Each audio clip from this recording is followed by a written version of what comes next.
দেখো এই ধরনের অঙ্কগুলো পরীক্ষায় প্রায় আসে। বার্ষিক 10% হারে 2000 টাকা 3 বছরের চক্রবৃদ্ধি সুদ নির্ণয় করো। আমরা কি করি? আমরা এ বার করি p into 1 plus r by 100 whole to the power n। p এর মান কত দিয়ে আছে? 2000। 1 আর এর মান কত দিয়ে? 10 বাই 100 হোল n ক বছরের? 3 বছরের। 3 বছরাই কত? 11/10। 11/10 তার হোল কিউ করি, তাহলে এটা 2000, এটা 11 into 11 into 11 by 10 into 10 into 10 করি। 3টা শূন্য, 1 2 3 কাটলাম, তাহলে কত আসছে? 2 গুণিত 121 ইন্টু 11 বাই 6।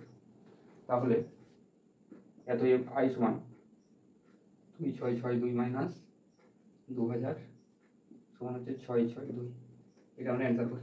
এটা আমরা অ্যান্সার করি 662। কিন্তু কি হয় বলো দেখি, পরীক্ষায় আমাদের সময় শেষ হয়ে যায়, এত সময় থাকে না।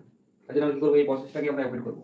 আমরা সিম্পলি এখানে 3 বছর হলে ফার্স্ট, সেকেন্ড, থার্ড লিখবো।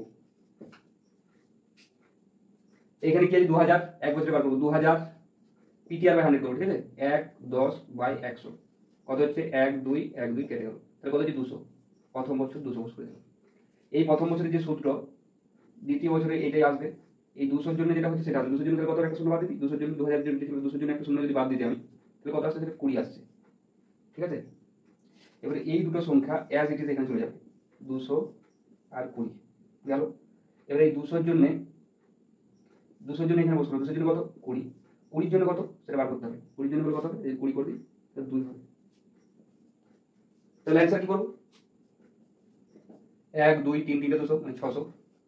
20 20 20 3 20 60 আর 2 662।